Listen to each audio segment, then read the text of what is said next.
Hello! Welcome to Conversations with a Wounded Healer. I'm your host, Sarah Buino, and I'm so happy you are joining us today. If you would like to continue these conversations even further, you can hang out with me on Instagram at Head Heart Therapy. That is my favorite place to interact with people, and I would be so happy if you would connect with me on there. Let me tell you about today's guest, who is a dear friend of mine. I really love her. Her name is Ryanne Bright, and she is the co-owner and co-founder of the Family Recovery Centers, which is an intensive outpatient program for adolescents and their families in Lake Bluff, Hoffman Estates, and St. Charles, Illinois. She's also the co-founder and co-owner of the Chicago Integrative Center for Psychology, a large private practice in Lake Bluff. In her 20 years of counseling, Ryanne has worked in multiple levels of care, including intake coordination, private practice, intensive outpatient programs, and inpatient units. She also has experience assessing potential psychiatric patients in the medical setting and working with special needs adults. So I really enjoyed hanging out with Ryanne. I don't get to talk to her enough, so this was quite enjoyable and lovely for me, and I hope it is as enjoyable and lovely for you. So please enjoy my conversation with Ryanne Bright. Hi, Ryanne. Welcome to Conversations with a Wounded Healer. Thank you, Sarah. How are you? I'm doing well, despite the circumstances. Yeah. Right. Yes. So everyone knows we are definitely recording this in the midst of coronavirus, COVID-19, all this jazz, and it's a lot. That's to say the least. That's the polite way to say it's a lot, right? Definitely. Well, would you start by telling people who you are and what you do? Sure. 42-year-old, cis female, no kids, no husband to speak of, mother to my beautiful little Walter William, who's 15 and a half, my little All-American. I oversee the clinical operations of the Family Recovery Centers, which is an intensive outpatient program for adolescents and their family. And then I also have a small private practice and oversee the clinical aspects of my private practice in Lake Bluff, the Chicago Integrative Center for Psychology. And you left out badass. Thank you. Yes, I didn't want to come out too hard. Well, that's one of the reasons I wanted to have you on here. So just so listeners know, Ryanne and I are friends, and we've known each other for many years. And Ryanne, you were so helpful to me when I was in the midst of, let's say, a really disastrous business deal that didn't work out for me. But you were so kind. And at that time, I just thought, like, we don't know each other that well. We kind of mutually admire each other's careers, but you were just so generous. And I was I just really felt held and cared for. And that's the fucking women's empowerment shit that we need to be doing, is really, really supporting other women. And you did that. Oh, well, thank you for saying that. Yeah. I mean, I think that's always been a huge aspiration of mine, both personally and professionally, is to any way I can help. I know very little about a lot. So it's, being able to help people in those moments, right. Whatever they need. Yeah. Yeah.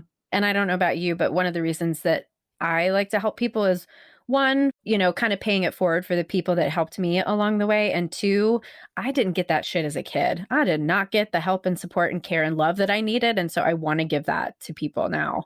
Yeah, definitely.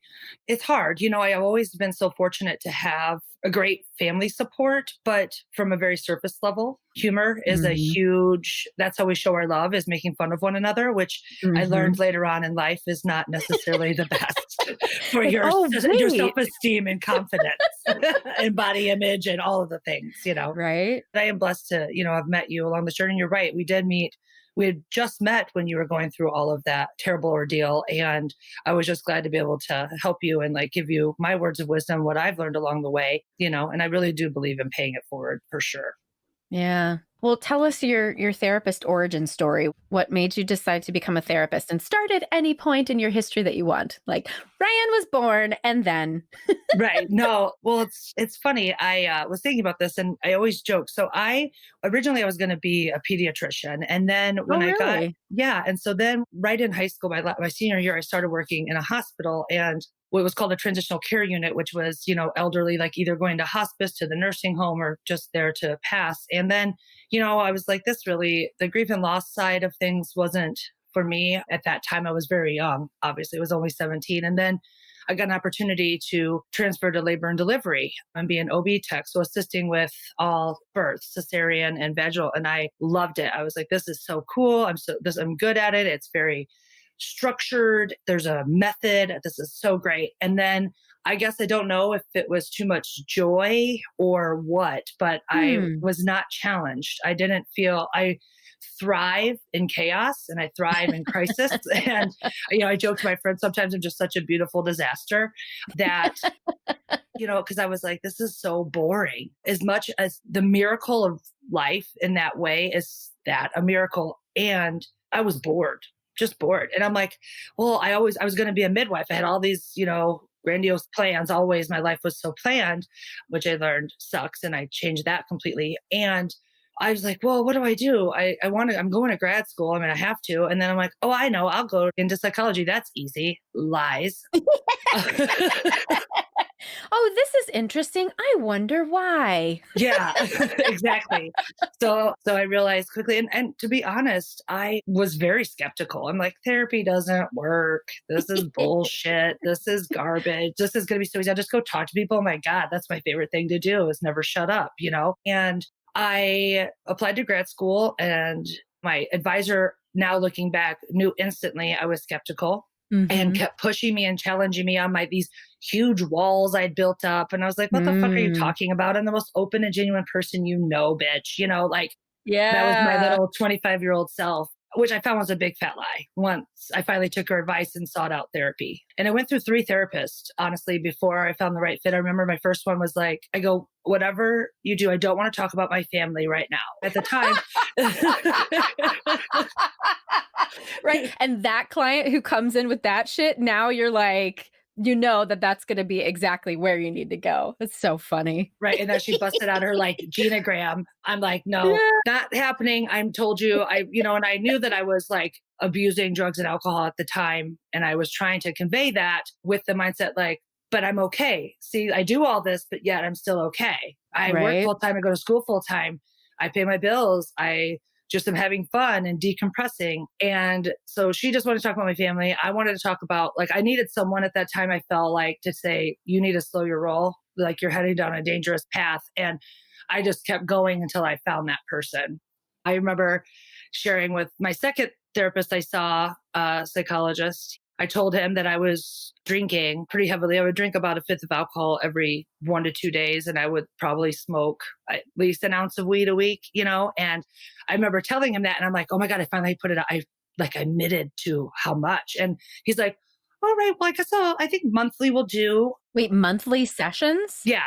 No. Yeah, I know, right. Wrong. And I thought, so I was ready to go to treatment. I was ready for them to say, all right, for what I had only learned, because I was in grad school and I was waiting for it. And he just said monthly. And I'm like, well, I don't think this is going to work. So then I finally found my therapist, and it was he got me right away. And he's like, you have a decision to make. Here's what you have to do if you're not going to treatment.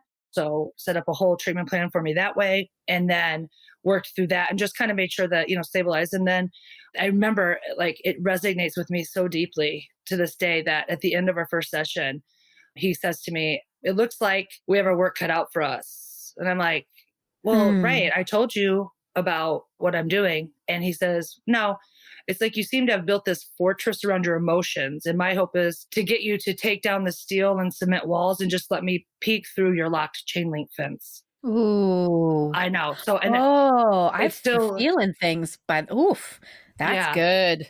Yeah. So then I proceeded to cry for 3 years straight.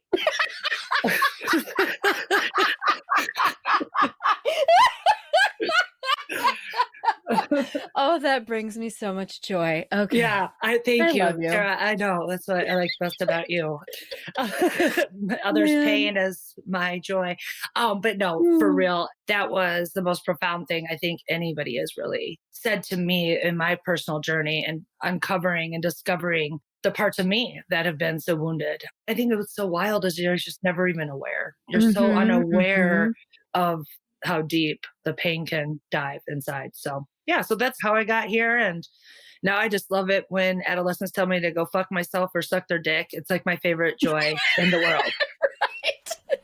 Right. Because I mean, As you were talking about this, I was just thinking about, that fortress was a survival strategy that you needed. You absolutely, it probably kept you alive, and, emotionally and potentially physically at one point in life. And then at a certain point, we kind of outgrow that. And especially as a therapist, I think it's just so funny that we are energetically led to these places that we need to go if we're open to that. And how sometimes I see students in my class who are like, I'm not going to therapy. And I'm like, well, then I'm not sending you any referrals. Like, right. That was me too. Like, I don't need therapy. Right. Yeah. Yeah.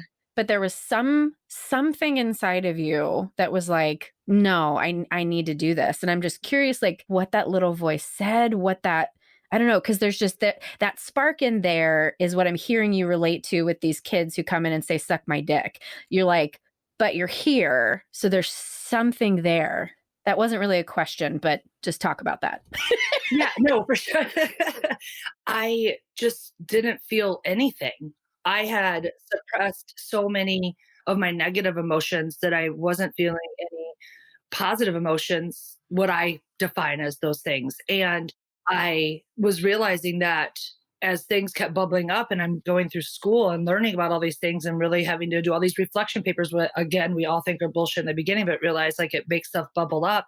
And as those were bubbling up, I was bubbling down, is what me and my therapist would joke, meaning I would drink. Yeah, yeah. I'd get home, I'd be doing homework, drinking, whatever it was, just to keep my emotions at bay, So I was realized I wasn't feeling love. I wasn't feeling joy. I wasn't feeling happiness either. So I had to figure out why that was and what was going on and fix it, work on it. Mm-hmm. What was your career trajectory? I don't know much about your history as a therapist. So where did you start? And then how did you end up opening a really successful large IOP? Oh, yeah. So I worked for a university medical center, did my practicum, and then I got hired on, but I was also working for another organized healthcare system, which I really liked. So I was in inpatient on one side and doing IOP, adolescent substance abuse, on the other side. So like working part-time at both after I got out of school. And I always thought, no way would I want to work with kids. And then I realized I love working with teenagers. And really, I had started like probably about a year or two after I got out of grad school. I was just seeing like 4 or 5 people a week through a former mentor's practice. And a position came available and I had been promoted and I, was running the IOP and feeling really good. And I had left the inpatient organization and was full-time on the IOP. And I was like, well, this is great. I'm going to get promoted. I'm working really hard. And then of course, what was really interesting to me is I applied for the program director position as soon as I got fully licensed and was denied. And I was told by the higher ups, and this was kind of back in the Pep Boys days of things, and was told that because I'm not in recovery per se, that I would probably most likely never be eligible for that position. So of course, I put my 2 weeks resignation the next morning. I had that completed because I was in my mind, I'm like, you have no idea. Like I'm in the middle of my own recovery. And that looks so different for so many people. And because I went to 12-step meetings because that was part of the deal with my therapist. And that wasn't where I was at. Drugs and alcohol meant something different to me as they do to everybody. And I did it. I enjoyed it. I got a lot out of the program. And that doesn't seem like a job requisite to me for a lot of reasons. But I resigned and then I went and I told my colleague, I said, all right, I'm coming full time. She's like, you're crazy. I said, I know, but I'm just going to do it. I'm just going to take the leap of faith, screw it. Let's see what happens. And before I knew it, I was full and the practice grew and grew up in the North Shore and brought more of my colleagues on that I've worked with over the years and was really taking these high risk kids that, they used to call me last resort Ryanne because I was like, like not to toot my own horn or think I'm like like a miracle worker in that way. Yeah. But I mean, I oftentimes could get kids to a place where they wouldn't need to go to residential again or wilderness again or inpatient. So it was always my goal. I had a very high threshold and still do before referring kids out. But Yeah. And so we just developed a practice. And then they started a rumor, the place I had worked started a rumor that we were opening an IOP. And I'm like, well, shit, that's not a bad idea because there's nothing that is all encompassing that addresses all the mental health issues as well as all the maladaptive behaviors and the familial conflict that comes from dysregulated kids. So we spent a year researching different modalities, landed on DBT, which I think is fantastic. I think a lot of modalities are fantastic, but this seems to really work with our kids and the adaptations they made. Especially for kids needing that structure and tools. Right. And the families to work with them, the parents, the guardians. So yeah. And so that's how it happened. And then just kind of been watching the need of, communities that are underserved. And although I live in Chicago, all my locations are 30 miles or further away. So just trying to really reach those communities that otherwise wouldn't have these services available to them. That's kind of it in a nutshell. Again, badass. Thank you. I want to go back to the thing that when you didn't get that job because you weren't in recovery, because I think there's so much to unpack there. It's interesting. The more that I get to know other parts of the country and meet other people, I find Chicago is actually pretty unique in that I think we're a pretty female leadership driven community in the addiction field here. And I feel less of the good old boys club stuff here. But when I go to conferences elsewhere, that is all that's out there. And you're right. It's these old white dudes in recovery, don't have, don't necessarily have their master's degrees. And they're like, well, this is what my sponsor told me. And so this is what we're going to do. And that model of treatment has to die. It really is not, because I think your story is a really great example of not everybody who abuses alcohol and drugs is actually an addict. If we're using it for trauma, some people they do become addicted, but a lot of people don't. And I actually had somebody reach out to me just last week asking if there was an IOP that wasn't abstinence only. And I was like, no, you're just not going to find that. There's so much there because part of it is a liability thing. And, part of it is you have to kind of sort of treat everybody the same. But from a theoretical perspective, we've got to be opening to something different.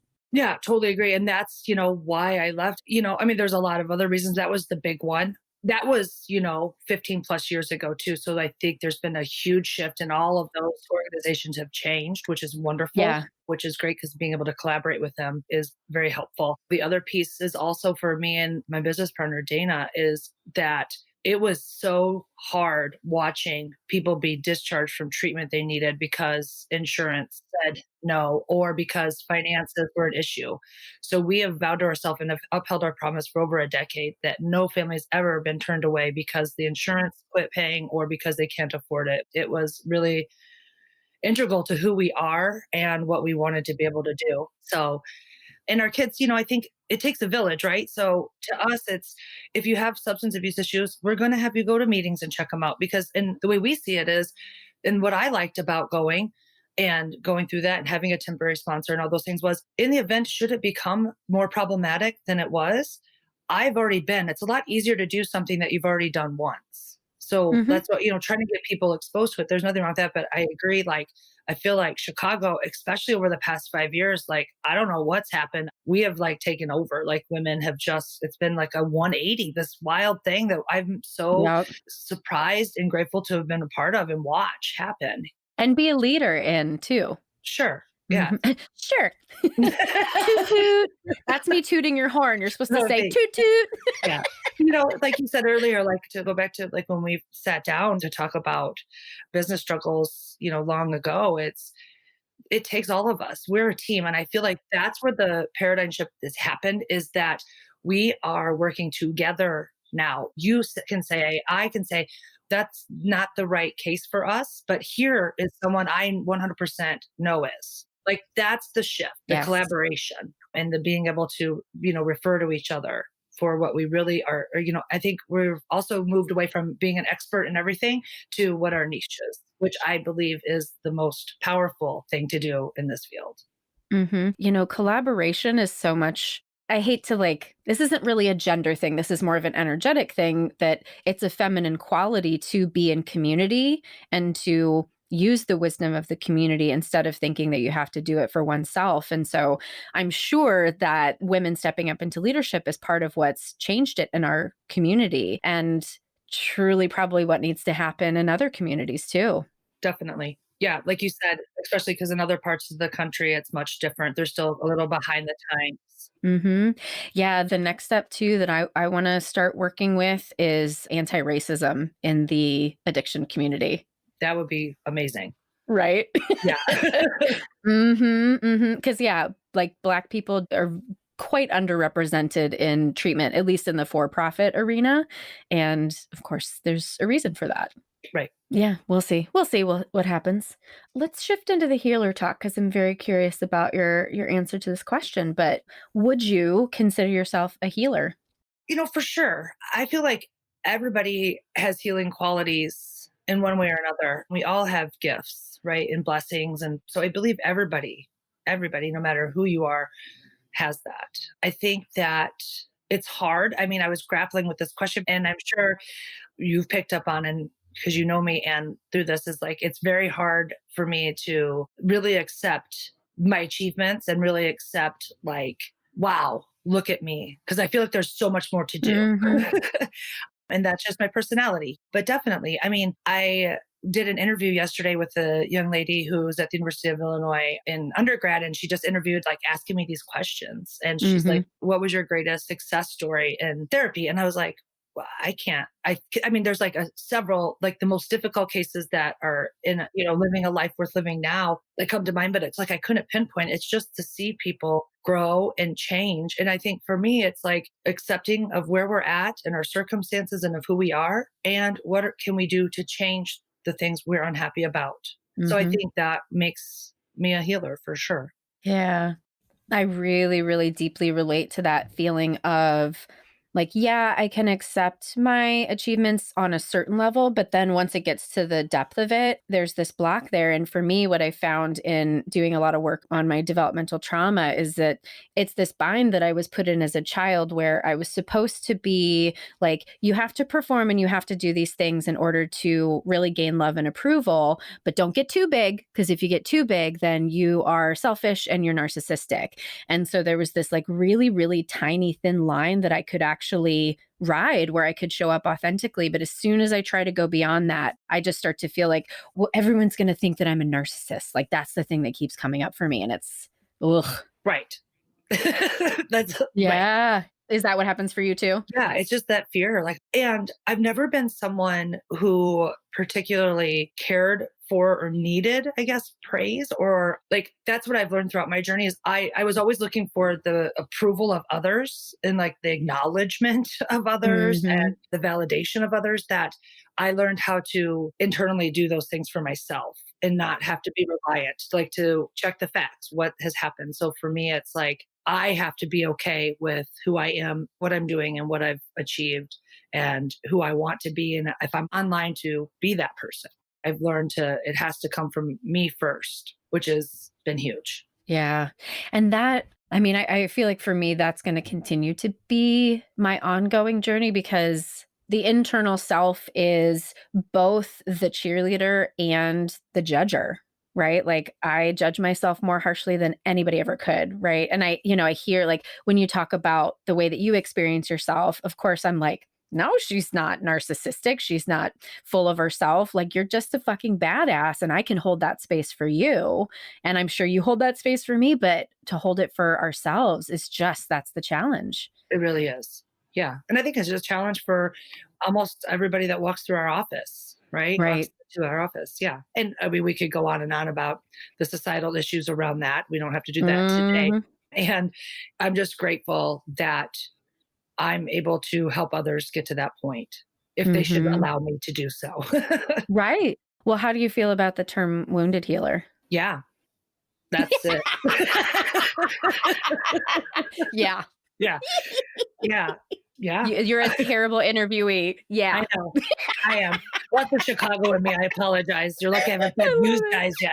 I love it. So my dad tells me I talk like a thug. I'm like, "You sound like a hillbilly," because he has a Southern accent. But so it's really quite humorous when we're having a conversation and people are like, "You're related?" But no, yeah, I mean, wounded healer, I think I don't know anybody that wouldn't apply to, especially because throughout my therapeutic process, we all have this wounded child inside of us that we have to quit ignoring and that needs to merge with who we are today. And it's by acknowledging that wound inside that, and I always called it little Ryanne. That's because I'm 5'11".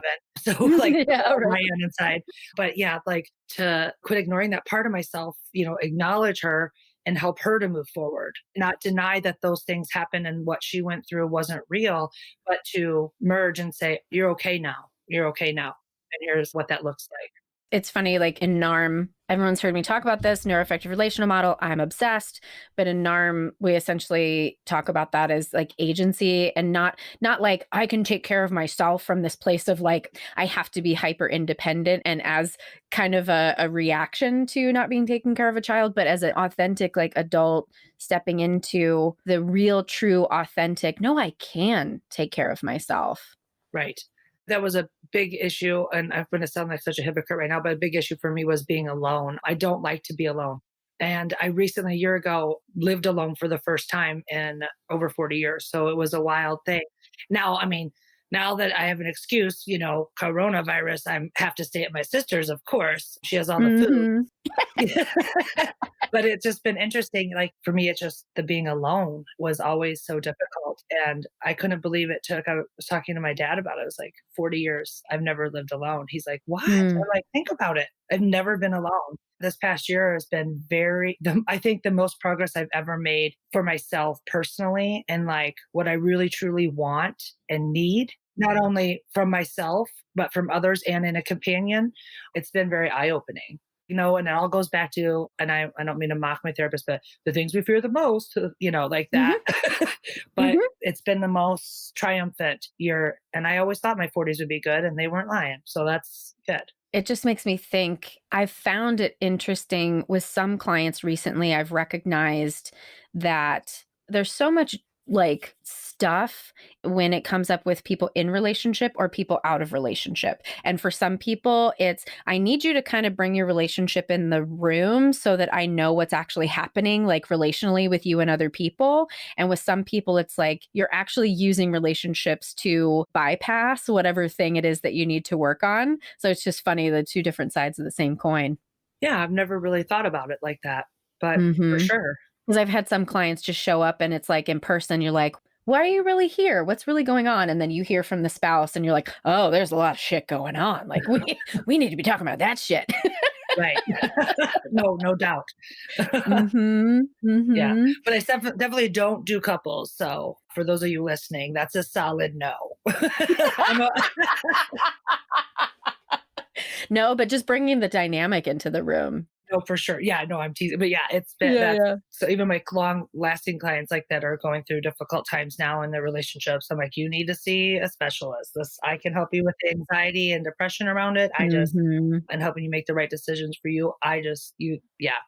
But no. And I think that's my own shit, right? I mean, that's because I am still working through that this many years into it. And that's okay, right. And I watch people who stay in all sorts of unhealthy relationships the entirety of their life. And I won't allow my friends or families or significant other or colleagues, I won't be in an unhealthy relationship anymore. That's been a work in progress. Right. Yeah.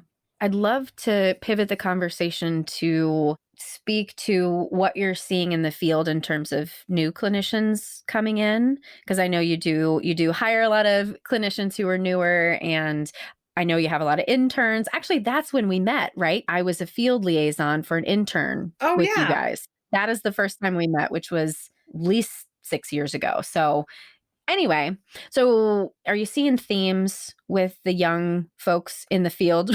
She's smiling right now. The sly little smile. Yeah, themes. Oh man. It's a hard question to ask. And I don't want to come across as though I'm bashing the educational institutions in any way. I can't begin. I don't teach.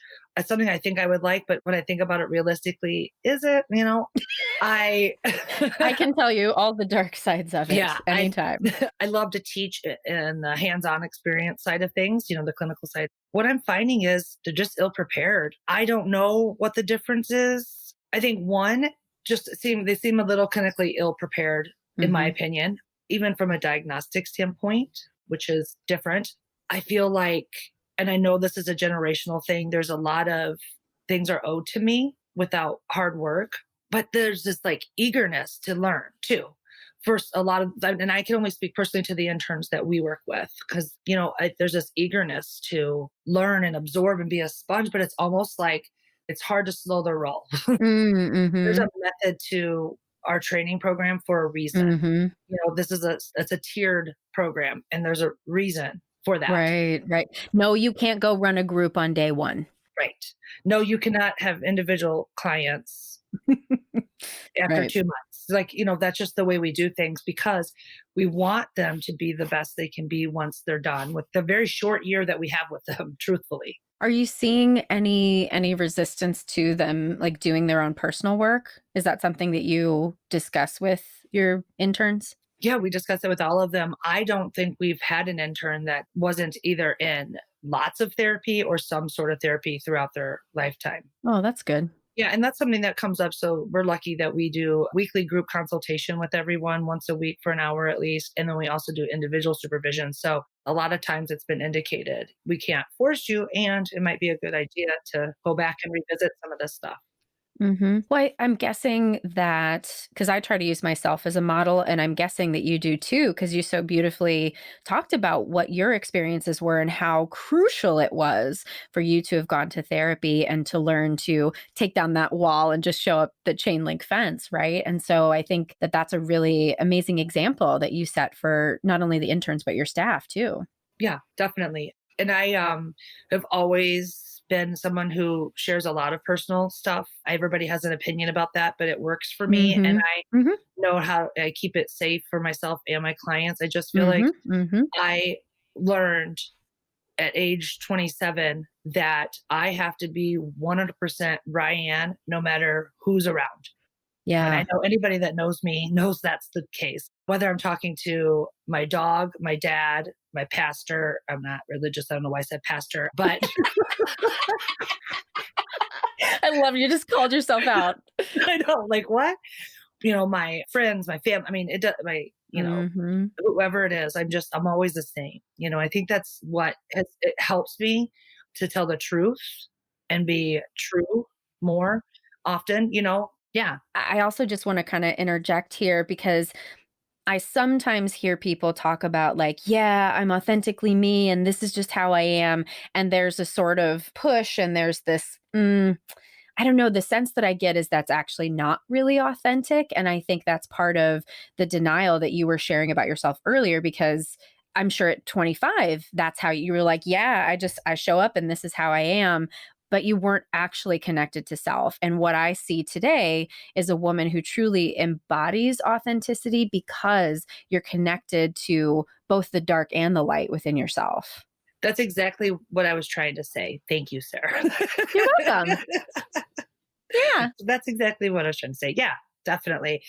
And it's also that I can show up and be me. And that might come with adversity, that might come with rejection, that might come with dislike. And that's okay too. Mhm. And being okay with that. I think for a long time, it was, someone who was always craving positive attention, and any kind of like acknowledgement was people pleasing. And you don't have to please everyone. It's okay. Right. And I wanted to go back to your piece on self-disclosure too, because I talk about this a lot with students when I teach, and it's kind of hard to put language around the feeling of just knowing when you can disclose. But I also think it has a lot to do with the population that you work with. And teens, I remember when I was working with teenagers, my supervisor was like, if you show up and you are not yourself, they are going to sniff you out instantly. So you better fucking be authentic. And then with substance abuse too, like people who are working with addiction issues, that is also a population where you have got to be fucking authentic and honest and don't try to be a poser. And so I find with those folks, that's when self-disclosure is not only a tool, but a necessary tool. Right. Someone who works primarily with adolescents, they ask, well, how do you know? And they do it in all these different ways. Like, how do you know? What did you do? Did you ever? And it's not about that. Hmm. It's about, Right. I feel blessed that my gut is my go to and it works. I know. And it's just those moments. And you're right. It's hard. That's a difficult question to ask. How do you know when to Right. self disclose and not? And it's just, you feel it. It's just a feeling you have. And you know that this will be a powerful moment. Right. That's one of the pieces that I wish there was more attention to in grad school was really the nuance of the art of therapy instead of just the science, right? Like we've got like these kids are having evidence-based practice banged over their heads like 24/7. And I'm like, yes. And at some point you have to forget all of that and just be a person in the room with this other hurting person. And that art piece is what I try to at least infuse into my classes. Yes. I mean, that's 100%. You're absolutely correct. I mean, that's what's missing. And the hope is they get into a great practicum where they learn all of that, right? And be able to talk about those things and ask those questions. Just oftentimes I'm afraid they're not, they're not able to really learn that way. Well, you don't know what you don't know. Right. That's where I wish I could change the education system, because my fantasy would be if all of the professors were in some sort of practice and in their own therapy so that we could all be teaching from this embodied place, that we'd be able to call the students into that. And that's not to say that all other professors are bad. I'm the only good professor. There are a lot of amazing professors, but I'm going to blame capitalism too, because schools are a business, and there are certain boxes that need to be checked. And it's interesting because it's, you can't put your finger on like, oh, it's the deans that are doing this, or it's the professors, because it's the system. It's bigger than all of us and will be really, really hard to shift. Yeah. And it's true. I mean, even like I'm an LCPC. So like now you have your LPC before you leave. When I was going through it, I graduated in July. I couldn't even take the test because it was offered twice a year, and I took it in October. So I feel like it's more kind of like, I don't know what they call the test like in school, high schools and elementary. So they can show like how much people are passing and how, I don't know what they call that. But yeah, it feels the same way now. It's kind of evolved into graduate studies. So yeah. Oh, the follies of American culture. Yes, but I give you credit though for teaching. I think that's great, and they're very lucky to have someone like you to lead them in their journey. Well, thanks. Yeah, I'm gonna take that in. You should. Thank you. Well, we're coming to the end of the hour, and I promised you we'd keep it within the hour because we have shit to do. But first of all, where can people find you? What information do you want to share with them? And then two, have we not talked about something that's really important that you want to share with people? Well, one, I mean, LinkedIn is the best way to connect. I love to connect on LinkedIn. I love reading people's articles and all the things people share, especially because people have more time to do it now, which has been really interesting. But, my websites, www.familyrecoverycenters.com and chicagointegrative.com. You Google me, that's all that shows up anyway, because yeah. And anything I wanted to talk about? I don't think so. We solved all the world's problems. 100%. You heard it here, folks. Everything is solved. Yeah. Well, thank you so much for being with me. I'm so glad first of all, just that we got to hang out for an hour, and secondly, that you're sharing all this with the world. Okay. Well, thank you. And thank you for asking me. I really appreciate it. Yeah. Thank you, Ryanne, for that amazing conversation. And thank you all for listening. To find more information about Ryanne, you can go to our website at www.headhearttherapy.com/podcast. Thank you to Andrea Klunder and the Creative Imposter Studios for editing, to Liam O'Donnell for the album art, and to Ben Mueller for our theme music. Until next time, bye-bye.